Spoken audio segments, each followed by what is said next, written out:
ঘরের ছেলে ঘরে ফিরেছে। দীর্ঘ 17 বছর পর দেশের মাটিতে পা রেখেছেন বিএনপির ভারপ্রাপ্ত চেয়ারম্যান তারেক রহমান। দর্শক, তারেক রহমানের এই স্বদেশ প্রত্যাবর্তন নিয়ে আজকের জনমত। আপনাদের সাথে আছি আমি আলিফ চৌধুরী।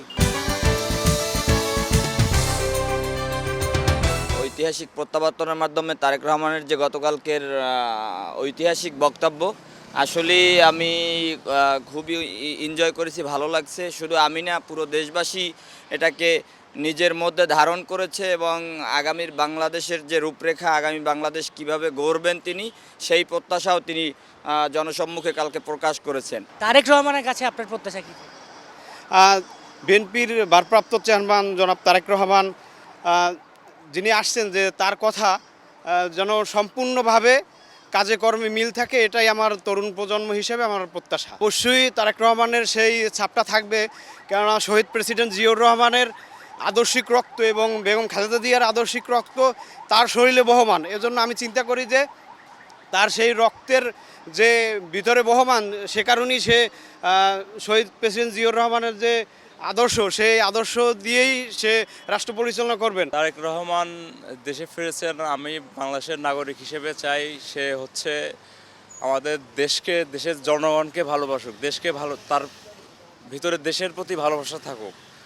যে দেশের প্রতি যদি ভালোবাসা থাকে, দেশে যদি সব কাজ সুষ্ঠুভাবে হয়, দেশের অবকাঠামোগত যদি সব কিছু সঠিকভাবে চলে, অবশ্যই দেশের জনগণ তাকে ভালোবাসবে, আশা করা যায়। সে যদি চায়, অবশ্যই জনগণের সাপোর্ট লাগবে। জনগণ এবং গভর্নমেন্ট দুইটা একে অপরের পরিপূরক। দুইজন না মিলে কখনো একটা দেশের উন্নতি সম্ভব না। অবশ্যই জনগণের সহযোগিতা লাগবে সেক্ষেত্রে। একটা ভাষণ দিয়েছে যে রিক্সাওয়ালা, তারপরে গৃহিণী, তারপরে এদের একটা নাকি কাট করে দিব, এগুলো যদি শেষ যদি করে দেয়, আমরা তো গৃহিণী নাকি, তাহলে আমাদের জন্য তো এটা ভালোই হয় নাকি, তাহলে আমরা তো এটাই আশা করব তার কাছ থেকেই। আমরা তো আশা করি এর মাঠটা যদি পালন করে, তো এইভাবে দেশ চালাইলে তো সুন্দর হইতো। জিয়া রহমান যেভাবে চালাইয়া গেছে, এইভাবে দেশ চালানি বর্তমানে খুব কঠিন। যদিও এইভাবে চালাইতে একটা পুরুষ লোক, আমরা চাই পুরুষ লোক আয়ু। তা নিয়ে অনেক আমরা দেই চিন্তা ভাবনা আমাদের দেওয়া যায়, ভালোই দেওয়া যায়। তার একবার জিয়া ধর্মন করেন ভালোই চালাইছে, তারেক রহমান তাদের ফলা যখন ভালোই চালাইতারে। তিনি এটা এত বছর পর দেশে আসছেন, এটা অবশ্যই একটা ভালো দিক। আর আমি অবশ্যই তার কাছে যদি কিছু আশা করি, সেটা করব অবশ্যই দেশের জনগণের জন্য, যেন সে ভালো কিছু করতে পারে। আর দেশের উন্নয়নটাও কথা মাথায় রাখতে হবে। আর দ্রব্যমূল্যের দাম যেভাবে হচ্ছে গিয়ে বৃদ্ধি পাচ্ছে, এই জিনিসগুলো হচ্ছে গিয়ে সে যেন একটা কন্ট্রোলে নিয়ে আসতে পারে। সিন্ডিকেট বিষয়টা আর কি, সিন্ডিকেট বিষয়টা থেকে যেন একবারে নাশ করতে পারে।